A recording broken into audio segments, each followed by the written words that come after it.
अस्सलाम वालेकुम नाज़रीन, आज का सच के साथ मैं हूं वसीम अब्बासी। मेरी वीडियोस को लाइक करने का बहुत शुक्रिया। दूसरा मैं आपको ये बताऊंगा कि जो क्रैकडाउन हो रहा है मुल्क भर में मुख्तलिफ माफियाज़ के ख़िलाफ़, उसमें डॉलर माफिया के ख़िलाफ़ हो रहा है, बिजली वाले जो चोरी वाले माफिया हैं उसके ख़िलाफ़, चीनी वाले माफिया के ख़िलाफ़ और हाइड्रेंट माफिया के ख़िलाफ़ और गोल्ड की माफिया के ख़िलाफ़। तो इन ऑपरेशंस के क्या नताइज निकले हैं, अब तक क्या रिपोर्ट सामने आई हैं और इसकी क्या तफसीलात हैं, ये दोनों बातें आपको बताऊंगा।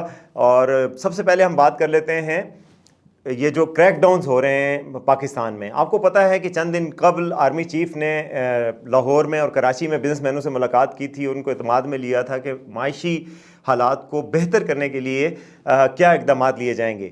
उस वक्त हालत ये थी कि डॉलर जो है ओपन मार्केट में 235-30 से ऊपर जा चुका था और जो इंटरबैंक में भी 208 रुपये तक पहुंचा। तो उसके बाद ये तशवीश ज़ाहिर की जा रही थी कि निगरान हुकूमत आ भी गई है, 2 हफ्ते गुजर भी गए हैं और अभी तक कुछ नहीं हो रहा, जैसे वेवर्ड सी सिचुएशन थी, क्लूलेस सी लग रही थी गवर्नमेंट। उसके बाद ये हुआ कि एकदम अचानक ये हुआ कि छापे शुरू हो गए। पेट्रोल माफिया के ख़िलाफ़, जो ईरान से पेट्रोल आता है उसकी स्मगलिंग के हवाले से सिंध भर में छापे हुए, उसमें रेंजर्स बाकायदा बावर्दी वो थे, उसमें इन्वॉल्व हुए, आर्मी के इदारे भी इन्वॉल्व हुए, हर जगह से ऑपरेशंस हुए, सिविल इदारे इन्वॉल्व हुए, डिप्टी कमिश्नर के ऑफिस, पुलिस, FIA, NAP सब हरकत में आए। और उसका नतीजा ये निकला कि मैं आपको बताऊं कि एक रिपोर्ट के मुताबिक जो है अब तक चीनी, डॉलर, गोल्ड, उसके हवाले से क्या क्या तफसीलात हैं। सबसे पहले तो मैं आपको बताऊं कि डॉलर का, जो कि सबको पता है, सबको इम्पैक्ट करता है, गरीब को भी इम्पैक्ट करता है क्योंकि हम इंपोर्ट बेस्ड इकोनॉमी है। तो डॉलर की कीमत में 30 से 35 रुपए तक कमी हुई है। इंटर बैंक में 295 रुपये 95 पैसे तक पहुंच चुका है और जो ओपन मार्केट है उसमें भी 296 रुपये तक पहुंच चुका है। तो ये डॉलर के खिलाफ बड़ी कामयाबी हुई है। उसका एक असर तो ये पड़ा कि अफगानिस्तान में डॉलर की कीमत बढ़ गई, क्योंकि पाकिस्तान से बहुत बड़ी तादाद में डॉलर अफगानिस्तान स्मगल होते थे, वो कम हुए। तोरखम बॉर्डर पे चेकिंग सख्त हुई, स्मगलिंग पे क्रैकडाउन हुआ, पेशावर में हुआ, पेशावर की ब्लैक मार्केट पे हुआ। उसके बड़े असरात मुरतब हुए कि अफगानिस्तान में डॉलर की कीमत ऊपर चढ़ गई और पाकिस्तान में डॉलर की कीमत नीचे आना शुरू हो गई और अब जो सूरत हाल है वो 296 रुपये तक पहुंच चुकी है। इसके साथ साथ चीनी का, आपको पता है, पाकिस्तान में 220 रुपये तक कोयटा, पेशावर में चीनी की कीमत पहुंच चुकी थी, जिस पे बहुत तशवीश का इजहार किया जा रहा था। चीनी के खिलाफ क्रैकडाउन हुआ। कुछ दिन पहले एक वीडियो आई थी जिसमें रेंजर्स नज़र आ रहे हैं कराची में एक बहुत बड़े गोदाम पर छापा मार रहे हैं, वर्दी में जो रेंजर्स गए थे वहाँ पर। उसके अलावा भी पूरे मुल्क में क्रैकडाउन हुआ। तो चीनी की कीमत 60 रुपये फ़ी किलो कम हो चुकी है। एक बोरी की कीमत में 1500 रुपये कमी आई है और जो 1 किलो की कीमत है वो इस वक्त कोयटा में 160 रुपये तक पहुंच चुकी है। इस्लामाबाद पिंडी में इस वक्त 175 रुपये तक चीनी सेल हो रही है। तो उसकी कीमत में भी वाज़े कमी नज़र आई क्योंकि एक्शन नज़र आया। उसके अलावा सोने की कीमत पर बहुत बड़ा असर पड़ा है। सोने का आपको पता है स्मगलिंग का भी काम होता है, ब्लैक मार्केटिंग भी होती है और बहुत सारे लोग अपनी ब्लैक मनी को वाइट करने के लिए, जो है मनी लॉन्ड्रिंग के लिए, सोने को इस्तेमाल करते हैं।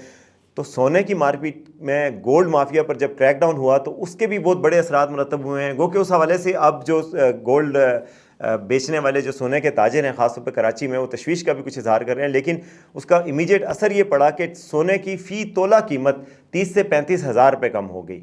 और हमारे रिपोर्टर हैं कराची में वकास खान, उनके मुताबिक उन्होंने मार्केट का विज़िट किया, सर्वे किया, तो पता चला कि अब मार्केट में सोना सस्ता होने के बावजूद ख़रीदार कम हो गए। एक तो महंगाई का असर भी है, दूसरा लोगों को ये अंदाज़ा और ये एक किस्म का परसेप्शन चल रही है कि सोना मज़ीद नीचे आएगा।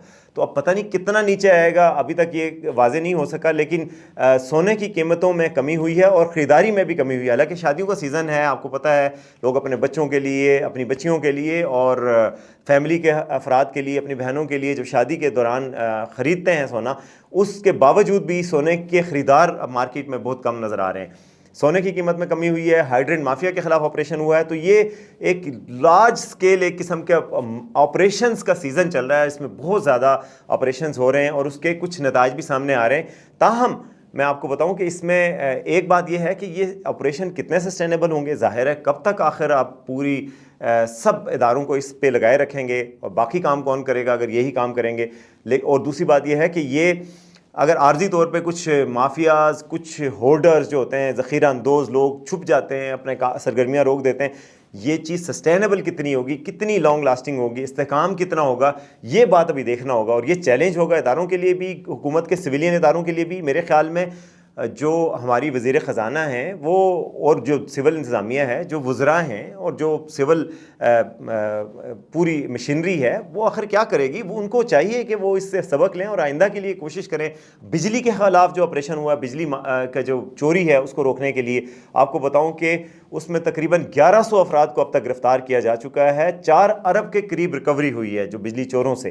اور اب کراچی میں آپ کو بتاؤں کہ ایک ایسا واقعہ بھی سامنے آیا کہ ایک اہلکار جو تھے کراچی میں، کراچی الیکٹرک سپلائی کمپنی کے، انہوں نے 1000 فلیٹس کو مفت بجلی دی ہوئی تھی، مفت کے قریب، یعنی کہ ان سے کچھ پیسے لے کے ان کو بجلی چوری کروا رہے تھے 1000 کے قریب. آپ اس سے اندازہ لگائیں جو بڑے بڑے گجرانوالہ میں انڈسٹریلسٹ ہیں، لاہور میں ہیں، سیال کوٹ میں ہیں، ان کے ساتھ اگر وابڈا کے اہلکار مل جائیں اور ان کو انڈسٹریل بجلی سستی دی جائے تو اس سے اربوں اور کروڑوں روپے کا فرق پڑتا ہے. تو یہ ایک بہت بڑا نیٹ ورک تھا. ابھی تو کسی حد تک اس میں کمی آئی ہے، بسٹ ہوا ہے، ریکوریاں بھی ہوئی ہیں، لیکن یہ کتنا لانگ لاسٹنگ ہے یہ ابھی دیکھنا ہوگا.